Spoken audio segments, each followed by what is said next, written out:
देखिए बच्चों, आज हम क्लास 11वीं केमिस्ट्री में आवर्त सारणी में तत्वों के गुण, आवर्त पर आधारित विकर्ण संबंध के गुण के बारे में जानकारी प्राप्त करेंगे, यानी कि डायगोनल रिलेशनशिप।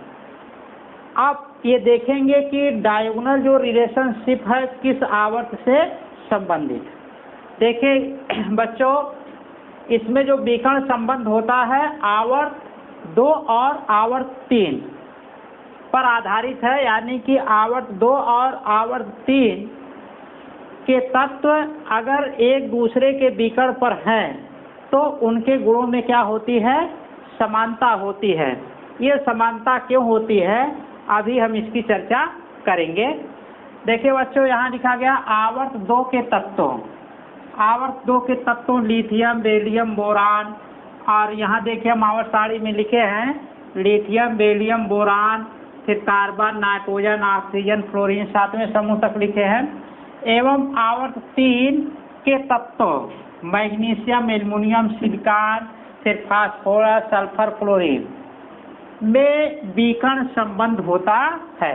कहने का मतलब कि जो आवर्त नंबर 2 के तत्व है और आवर्त नंबर 3 के तत्व हैं जो एक दूसरे के विकर्ण पर हैं, यानी कि आवर्त नंबर 2, आवर्त नंबर 3 के तत्व जो विकर्ण पर स्थित हैं उनके गुणों में क्या होती है, समानता होती है। आप बच्चों हमेशा याद रखिए कि अगर विकर्ण संबंध की बात आती है तो ये केवल आवर्त नंबर 2 और आवर्त नंबर 3 पर आधारित है। इसके अलावा और कोई दूसरे आवर्त नहीं है जो विकर्ण वाले तत्व एक दूसरे में समानता रखते हो। केवल आवर्त नंबर 2 और आवर्त नंबर 3 के तत्व ही विकर्ण पर जो आधारित है वही समानता रखते हैं। अब देखिए बच्चों, हम कैसे ये जान पाएंगे कि आवर्त नंबर 2 और आवर्त नंबर 3 के तत्व हैं। इसकी पहचान बहुत आसानी से कर पाएंगे, क्योंकि हमने कहा है आवर्त नंबर 2, तो आवर्त नंबर 2 का जो पहला समूह का तत्व होगा, अगर हम उसका इलेक्ट्रॉनिक विन्यास करें तो हमको मिलेगा क्या। देखिए बच्चों, आवर्त नंबर 2 है तो इसका मतलब कि उसमें 2 कोष होगा, तो बोर-बरी के नियम के हिसाब से पहले कोष में 2 इलेक्ट्रॉन हो जाएगा। अब क्योंकि जब दूसरा कोष लेंगे तो उसमें देखिए बाह्यतम कक्षा में 1 इलेक्ट्रॉन रखेंगे, क्योंकि हम पहले समूह को ले रहे हैं। पहले समूह और दूसरे आवर्त का जो तत्व बनेगा उसका इलेक्ट्रॉनिक विन्यास क्या हो जाएगा, 2a, यानी कि 2 कोष हो गया, आवर्त बता दिया और उसकी बाह्यतम कक्षा में 1 इलेक्ट्रॉन है तो पहला समूह बता दिया, पहला वर्ग बता दिया। तो अब इलेक्ट्रॉनिक विन्यास के हिसाब से इसमें कुल इलेक्ट्रॉनों की संख्या कितनी हो गई, 3 हो गई। जो इलेक्ट्रॉनों की कुल संख्या बन रही है वो क्या है, 3 है।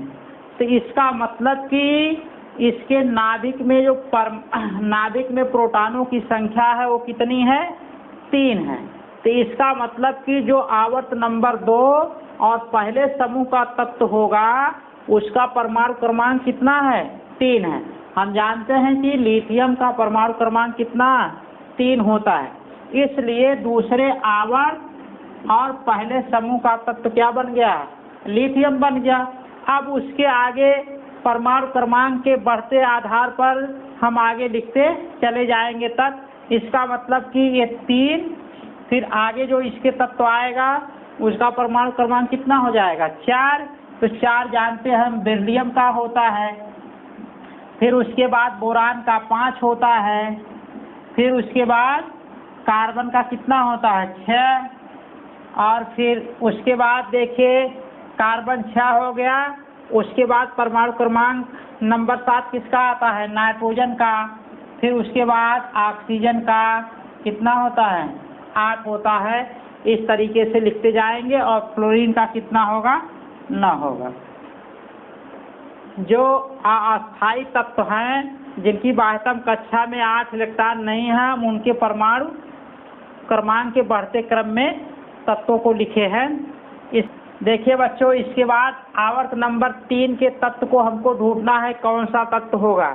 तो आवर्त नंबर 3 में 3 ऊर्जा स्तर या 3 कोष होंगे, और पहले समूह को जब लेंगे, यानी कि तीसरे आवर्त पहले समूह को लेंगे तो 3 कोष होगा, और उसकी बाह्यतम कक्षा जो तीसरी कोष बन रही है उसमें इलेक्ट्रॉन की संख्या कितनी होगी, 1 होगी। तो बोर-बरी के हिसाब से पहले में 2, दूसरे में 8। अब देखिए लास्ट तीसरा कोष है, इसमें कितना हो जाएगा, 1। कुल इलेक्ट्रॉन कितना हो जाएगा, 8 2 10 1 11। तो हम जानते हैं सोडियम का परमाणु क्रमांक कितना होता है, 11 होता है। तो यहाँ हम पहले समूह और तीसरे आवर्त में जो तत्व रखेंगे वो क्या हो जाएगा, सोडियम हो जाएगा। तो सोडियम का परमाणु क्रमांक 11 हो गया। उसके बाद देखिए आगे बढ़ते हुए परमाणु क्रमांक के आधार पर रखेंगे, 12 किसका होता है, मैग्नीशियम का होता है। फिर उसके बाद एल्युमिनियम का कितना होता है, 13 होता है। फिर इसके बाद सिलिकॉन का 14 होता है। फिर फास्फोरस का 15 होता है। फिर सल्फर का 16 होता है। फिर उसके बाद क्लोरीन का कितना होता है, 17 होता है। तो आप देखिए हमारा आवर्त नंबर क्या हो गया, 2। ये यहाँ लिख सकते हैं आवर्त, ये 2 हो गया, और ये आवर्त कितना हो गया, 3 हो गया। अब आवर्त 2 3, तो ये कह रहे हैं कि जो विकर्ण पर संबंधित है आवर्त 2 और 3 के तत्व, उनके गुणों में क्या होती है, समानता होती है। यहाँ देखिए इसके विकर्ण पर कौन है, मैग्नीशियम। बेरिलियम के विकर्ण पर कौन है, एल्युमिनियम। और फिर बोरान के विकर्ण पर है सिलिकॉन। कार्बन के विकर्ण पर है फास्फोरस। नाइट्रोजन के विकर्ण पर है सल्फर, और ऑक्सीजन के विकर्ण पर है क्लोरीन। तो यहाँ देखिए ऊपर लिखा भी गया है कुछ तत्वों की सहायता से कि लिथियम, बेरिलियम, बोरान, कार्बन, फिर सोडियम, मैग्नीशियम, एल्युमिनियम, सिलिकॉन, यानी कि जो तीसरे आवर्त के तत्व है। ये देखिए जो विकर्ण पर संबंधित है, यहाँ दिखाया गया है तीर द्वारा कि इन गुणों में क्या है, समानता है। तो अब बच्चों आपको ये जानकारी प्राप्त हो गई कि हम आवर्त नंबर 2 और आवर्त नंबर 3 के तत्वों में जो समानता होती है वो विकर्ण पर होती है, यानी कि जो एक दूसरे के विकर्ण पर हैं उनके गुणों में क्या है, समानता है। अब देखिए बच्चों हमको ये जानकारी प्राप्त हो गई कि आवर्त नंबर 2 और आवर्त नंबर 3 के तत्व जो विकर्ण पर हैं उनके गुणों में क्या है, समानता है। आप हमेशा याद रखिए कि विकर्ण में जो संबंध है केवल आवर्त नंबर 2 और आवर्त नंबर 3। अब आप ये कैसे जान पाएंगे कि आवर्त नंबर 2 के कौन तत्व है, आवर्त नंबर 3 के कौन तत्व है, इसकी हम चर्चा अभी कर चुके हैं कि ये आप इलेक्ट्रॉनिक विन्यास करके देख लीजिए कि आवर्त नंबर 2 और उसके पहले समूह का कौन तत्व बन रहा है। फिर उसको बढ़ते हुए परमाणु क्रमांक के आधार पर लिखते चले जाइए। उसी तरह आवर्त नंबर 3 में 3 कोष है और उसकी बाह्यतम कक्षा में कितना है, 1 इलेक्ट्रॉन है। तो उसके हिसाब से इलेक्ट्रॉनिक विन्यास करके आप उसके पहले समूह के तत्व को पहचान लीजिए, फिर बढ़ते हुए परमाणु क्रमांक के आधार पर रख दीजिए और फिर विकर्ण पर देख लीजिए जो विकर्ण पर हैं उसमें क्या है, समानता है। ये अक्सर बच्चों प्रतियोगी परीक्षाओं में पूछा जाता है, अक्सर पूछा जाता है कि किन तत्वों में समानता है, किन तत्वों के गुणों में समानता है। तो ये विकर्ण पर आधारित होता है। तो आप विकर्ण वाले तत्वों को ढूंढ लीजिए। आपको अगर याद नहीं है तो आवर्त नंबर 2 आवर्त नंबर 3 के तत्वों को याद कर लीजिए, और नहीं याद है तो जो अभी हम बताए हैं उसकी सहायता से समझकर हम उनके तत्वों को लिख लें और विकर्ण पर मिलान करके देख लें, तो उसकी सहायता से हम ये पहचान जाएंगे कि इनके गुणों में समानता है।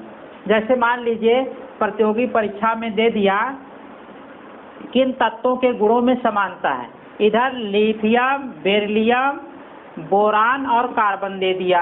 फिर इसमें क्या दे दिया, सोडियम और फिर मैग्नीशियम दे दिया और इसके अलावा मान लीजिए कोई दूसरे तत्व दे दिए गए, तो जब हम विकर्ण संबंध को यहाँ देखेंगे बना के तो लिथियम का मैग्नीशियम से मिलेगा, तो वहाँ तुरंत बता देंगे कि लिथियम और मैग्नीशियम के गुणों में क्या है, समानता है।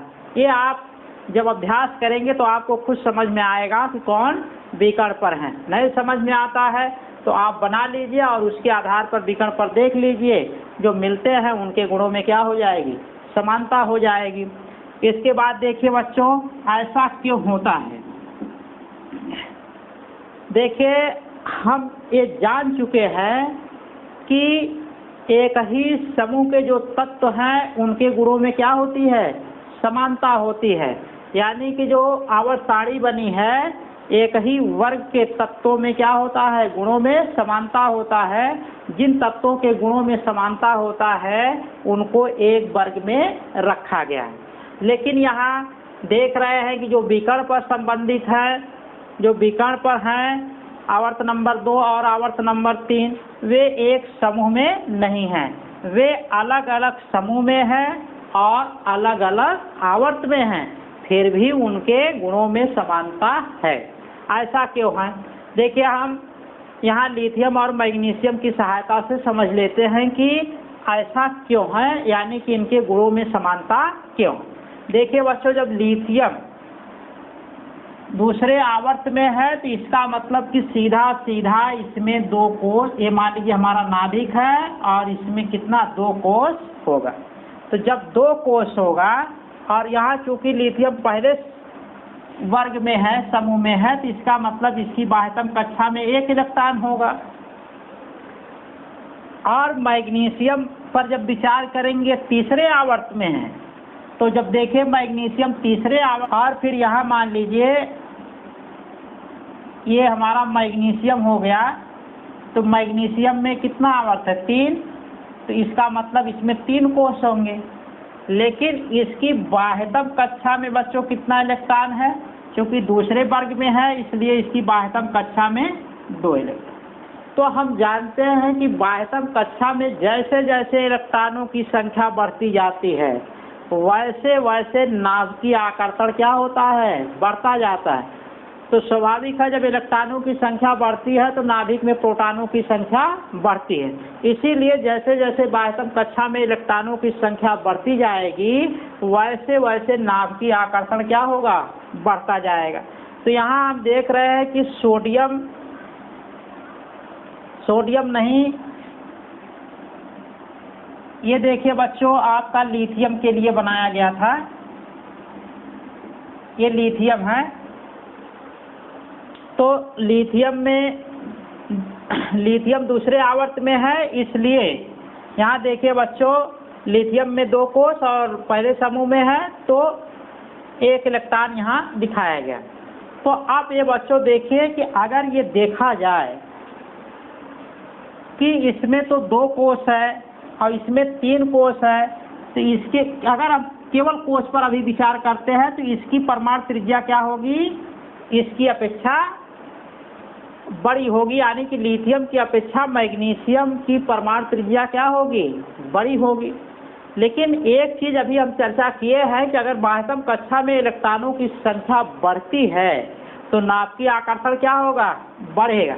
तो नाभ की आकर्षण जब बढ़ेगा तो इसकी परमाणु त्रिज्या जो अभी विचार किए हैं वो ना होकर इससे क्या हो जाएगी, छोटी हो जाएगी, ये यानी कि अंदर की तरफ आ जाएगी। तो कहने का मतलब कि जितना हम कल्पना करते थे परमाणु त्रिज्या की उतनी नहीं होगी, बल्कि उससे क्या होगी, छोटी होगी। तो लगभग ये लिथियम के परमाणु त्रिज्या के बराबर हो जाएगा, क्योंकि इसमें नाभ की आकर्षण क्या है, ज़्यादा है। तो लिथियम और मैग्नीशियम की परमाणु त्रिज्या लगभग क्या है, बराबर है।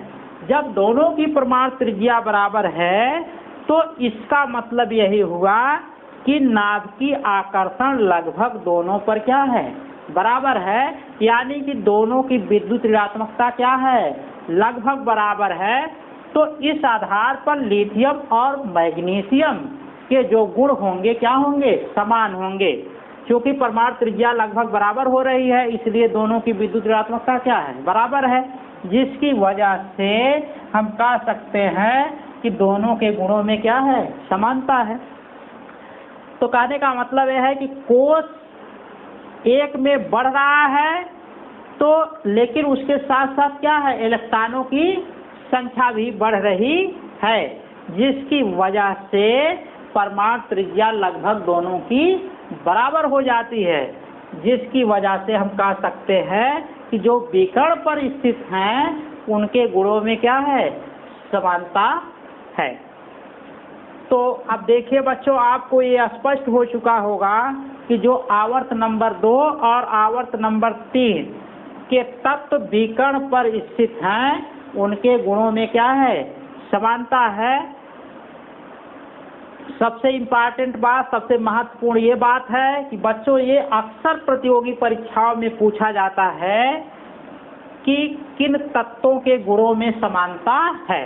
तो आप तुरंत आवर्त नंबर 2 और आवर्त नंबर 3 पर जाइए और जो विकर्ण पर स्थित है आप तुरंत उनकी सहायता से बताइए कि इन तत्वों के गुणों में समानता है। ठीक है बच्चों, हम अगले गुण को अगले वीडियो के लेक्चर में चर्चा करेंगे।